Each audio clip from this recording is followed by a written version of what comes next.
지난 시간에 이제 전기 선속에 대한 그 정의를 내렸었고,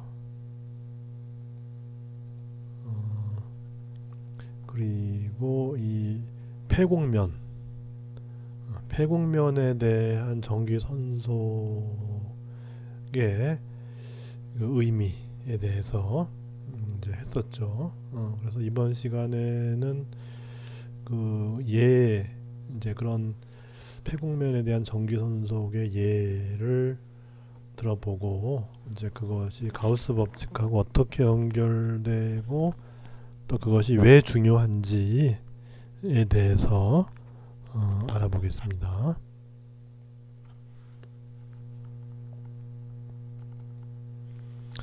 그래서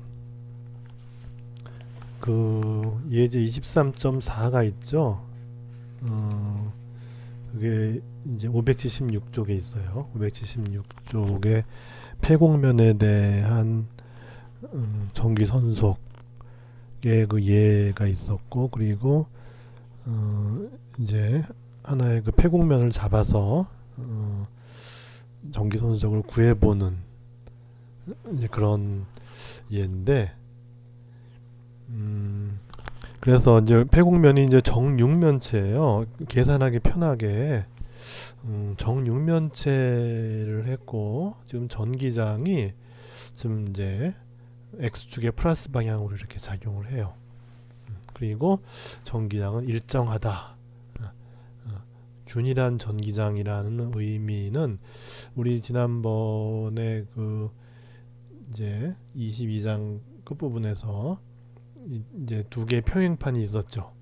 그죠? 두 개의 평행판이 있으면은 두 평행판 사이에서 전기장이 어떠한 지점에서도 일정하죠. 이렇게 벡터를 그리면은 벡터의 방향도 같고 크기도 같고, 이렇게 어떤 지점이나 어떤 지점에서나 이 평행판 내부에서는 같다. 근데 이제 그러기 위해서는 이 평행판이 매우 넓어야 되고, 또 한 가지 조건은 우리가 무한대 넓이를 가질 수는 없으니까 현실적으로는 이 면적에 비해서 이 면적은 되게 넓고, 그 반면에 요 사이의 거리는 좁은 이제 그런 상황이 되면 돼요. 그러면은 이 이제 두 판 사이에서 그 이제 두 판의 그 중심부, 판이 이렇게 두 개가 있으면은 이 판 있으면은 중심 지역, 그리고 사이드로 나가면 안 되죠. 사이드로 나가지 않고 요 중심 지역, 요 중심부에서는 전기장이 위치에 관계없이 이제 일정하게 이렇게 되고, 그리고 지난번에 그 이제 평판에 대해서 계산했죠. 평판에 대해서 계산을 했을 때 이제 이게 판의 그 이제 둥그런 판이죠. 물론 둥그런 그 이제 평면 판에 대해서 계산했을 때 이 판의 반지름에 비해서 요 거리가 이제 판의 평면으로부터 이제 요 거리가 물론 여기 중심이었죠. 판의 중심으로부터의 그 이제 거리가 작을 경우에는 우리가 이 전기장이 이제 콘스탄트로 나왔죠. 그죠? 이가 2배 엡실론 제로분의 요 판에 골고루 퍼져 있는 전하의 밀도가 시그마면은 뭐 시그마 이런 식으로 해서 나왔어요. 근데 이제 판이 굉장히 넓어지면 어떻게 될까요? 판이 무한대로 넓어지면은 그때는 이제 x가 굳이 가까이 있을 필요 없이 그러니까 이제 결국 조건이 r이 요 거리 요 x보다 큰 이 조건만 만족하면 되니까 이 x를 작게 만들든지 아니면 r을 크게 만들면은 그러면은 요 중심부로부터 이제 x만큼 올라온 그 지역에서의 그 전기장은 이렇게 일정하게 되고, 그렇게 되고 판이 굉장히 넓어지면은 이제는 꼭 중심부가 아니더라도 판이 굉장히 넓어지면은 굉장히 넓어지면은 꼭 중심부가 아니더라도, 다시 말해서 여기서 뭐 중심이 여기라 그러면 중심에서 벗어나더라도 일정하고, 그리고 이 거리도 꼭 가까운 것만이 아니고, 이제 판이 무한히 넓으니까, 그러니까 이제 이것이 중심부를 벗어나더라도 이제 일정한 그런 이제 크기의 전기장, 그리고 일정한 방향, 요 평판에 수직한 그 방향으로 일정한 방향 및 크기를 가지는 전기장이 중심부가 아니더라도 이 높이가 다르더라도 이제 똑같아요. 마치 이것처럼 이 판으로부터 높이가 달라도, 그리고 중심부에서 벗어나더라도 일정한 전기장이 돼요.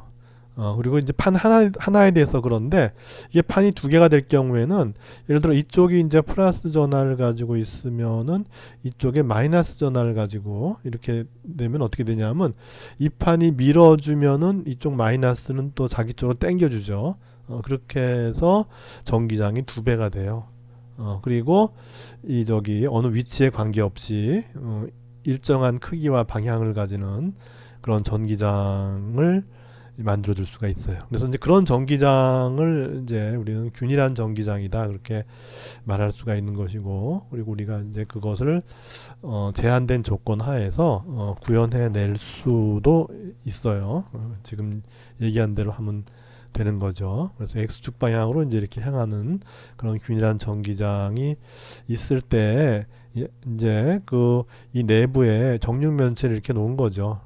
이렇게 균일한 전기장이 있는 공간의 내부에 정육면체를 놓고, 이 전기장은 플러스 X 방향으로 작용할 때, 그때 요 육면체의 그 폐곡면을 통하는 알짜 선속이 있냐를 보자는 거죠. 일단 그 여기 1번과 2번을 보면은, 1번의 경우는 요 L 곱하기 이제 한 변의 길이가 L이니까 L 곱하기 L에서 L 제곱이 되고, 그 다음에 전기장 벡터는 1로 작용하는데, 이제 요 표면에서, 여기 육면체의 표면에서 전기장 벡터는 이제 플러스 X를 향하는데, 면적 벡터는 마이너스 X를 향하니까는 이제 마이너스 2L 제곱이 될 거예요.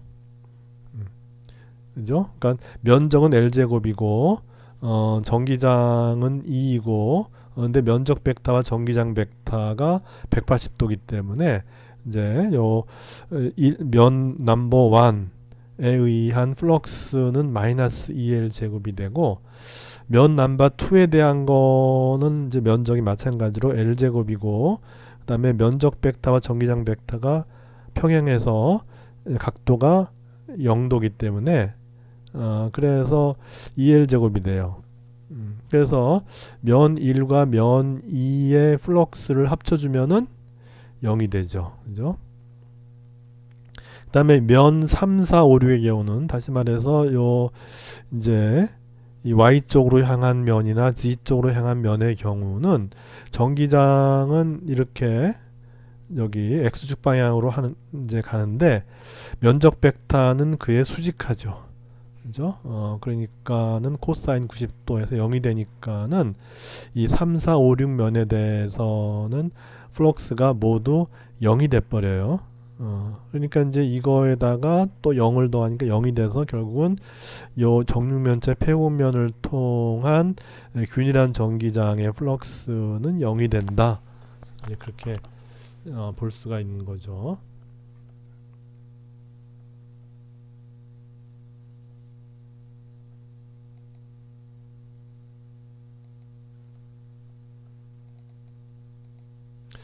그렇게 해서 이제 그와 같이 폐곡면에 대한 그 간단한 그 플럭스 계산을 해본 다음에, 그 다음에 이제 가우스 법칙을 쓰는데, 이 가우스 법칙의 궁극적인 그 목적 중에 하나가 전기장을 계산하는 것도 있어요. 우리가 앞에서 이제 전기장 계산이 챕터 23에서 계속 처음부터 이제 끝까지 전기장 계산으로 이제 되어 있다, 그렇게 얘기를 했었고, 그래서 이제 이 전기장을 알면은 그 공간의 전기적 성질을 아는 거죠.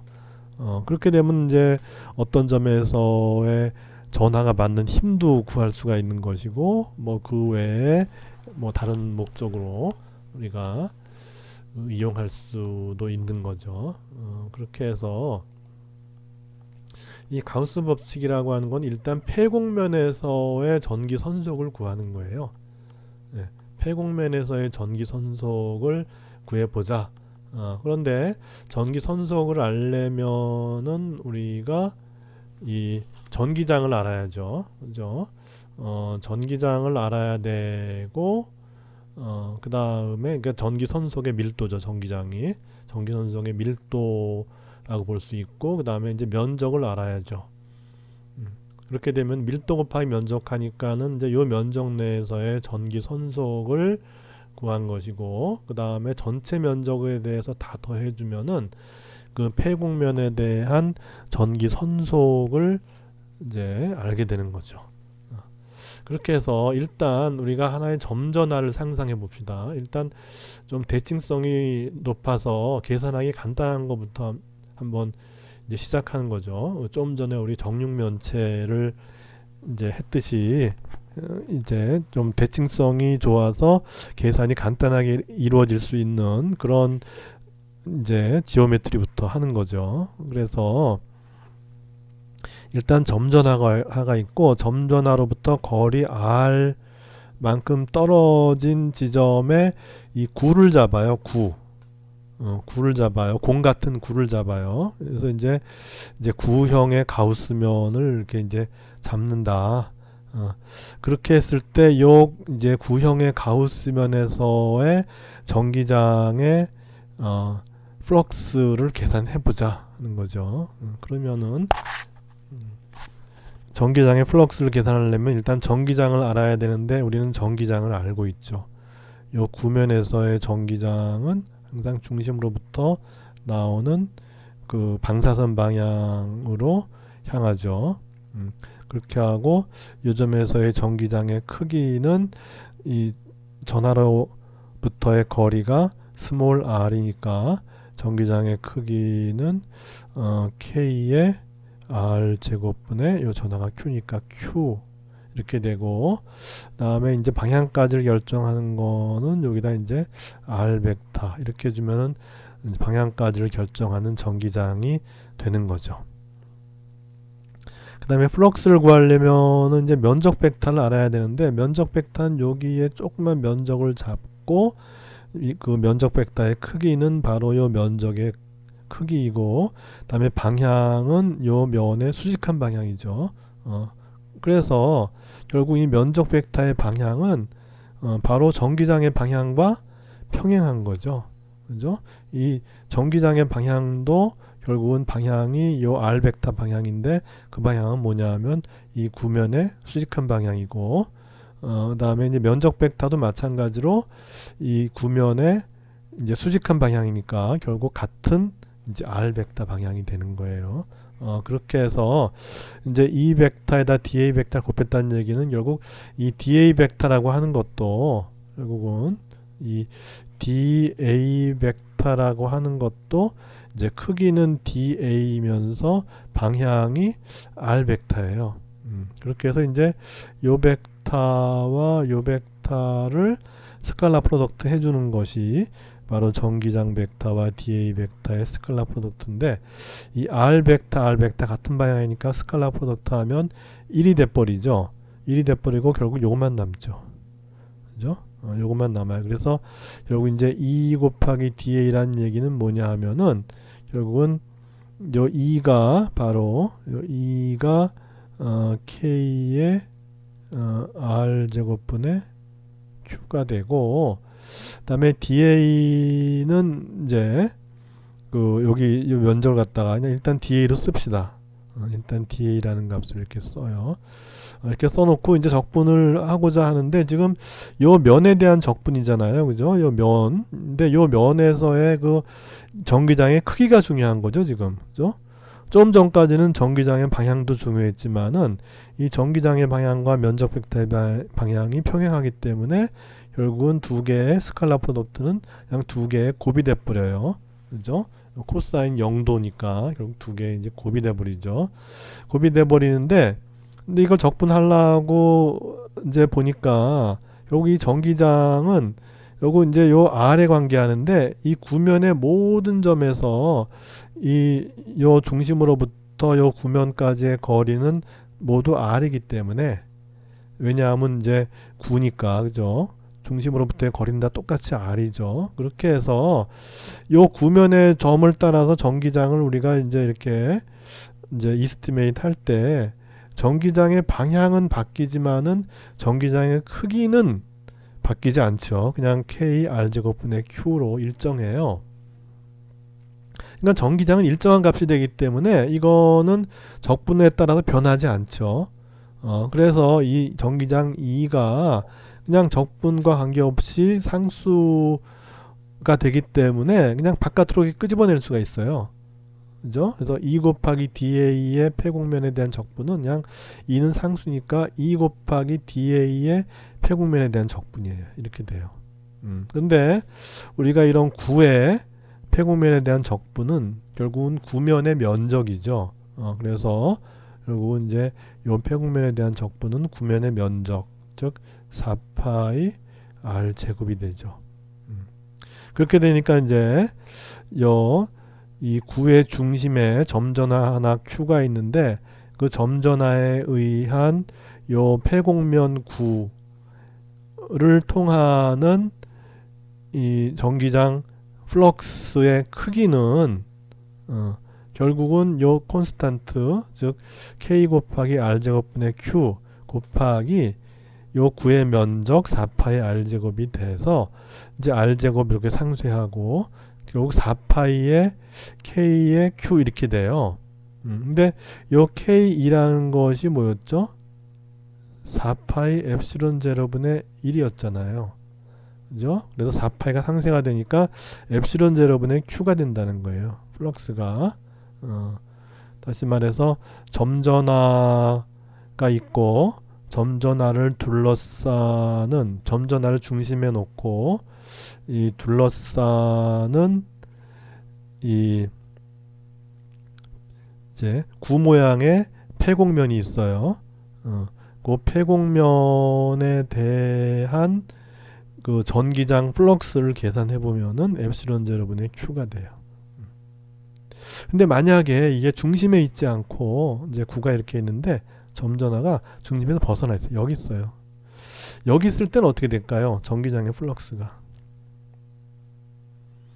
이때는 계산이 복잡해지죠. 이제 왜냐하면 아까 점전화가 가운데 있을 때는 요 구면까지의 거리가 다 똑같으니까는 결국 전기장이 이제 상수가 돼서, 전기장 크기가 상수가 돼서 이걸 바깥으로 뽑아서 그다음에 구의 면적은 4파이 R 제곱이 되니까는 그렇게 해서 이제 플럭스가 엡실론 제로분의 Q가 된다 하는 거를 계산을 통해서 보였지만은, 만약에 이 점전화 Q가 이 구의 중심에서 벗어나 있을 때, 또는 이게 굳이 구가 아니고, 이 구가 아니고 뭐 폐곡면은 폐곡면인데 이제 구가 아니고 막 이렇게 막 뭔가 이렇게 막 이렇게 구가 아닌 굉장히 상당히 그 복잡한 어떤 그 모양을 가지는 폐곡면일 경우에도 결과가 어떻게 될까 하는 거죠. 그런데 그 결과는 다 똑같아요. 다시 말해서 우리가 이렇게 이제 플럭스를 전기 선속을 유도할 때는 계산의 편의성을 위해서 전하를 구의 중심에 놓고 이제 요 구면을 통한 플럭스를 이제 계산할 때 상당히 단순화가 돼 갖고서 플럭스를 이렇게 쉽게 보일 수가 있었어요. 그런데 이것이 이 구의 중심에 있지 않고 이렇게 벗어나 있거나, 아니면은 요 폐곡면이 굳이 구면이 아니라 뭐 굉장히 복잡한 그런 면일 경우에 이 폐곡면을 통한 플럭스가 어떻게 될까? 똑같다는 거죠. 요 지금 우리가 했던 이 구의 중심에 전하가 있을 때 이 구면을 통한 플럭스의 결과나 지금 얘기했던 이 전하가 구의 중심에서 벗어나 있거나 아니면은 아예 이 구가 저기 이렇게 모양이 희한하거나 뭐 이런 거. 그러니까 이건 이제 굳이 여기 있을 필요가 없는 거예요. 여기 구의 중심에 있을 필요 없고 중심에서 벗어나 있고 또한 이제 요 전하를 감싸는 이 폐곡면이 뭐 예를 들어서 뭐 이렇게 감싸도 돼. 이렇게 상관없어요. 이 전하를 이 폐곡면이 포함하고 있기만 하면 이 폐곡면에 대한 이 전기장의 이 플럭스는 모두 똑같이 엡실론 제로분의 Q가 돼요. 그래서 결국 어떤 얘기가 되냐 하면은 이 폐곡면이 어떤 모양이냐에 따라서는 문제가 안 되고 이 폐곡면이 이 전하를 포함하고 있는지 아닌지에만 관계한다는 얘기예요. 그래서 처음에 시작할 때는 아주 단순하게 구형을 취했고 전하가 구의 중심에 있어야지만이 계산이 가능했지만은 이게 실제로 이제 나중에 우리가 이제 구형이 아닌 어떤 다른 이제 폐곡면이나 그렇게 해서 우리가 그거를 이제 이스티메이트를 해보면은 그러면 그 결과는 바뀔 것 같지만 바뀌지 않는다는 거죠. 엡실론 제로분의 Q가 된다 하는 것이죠.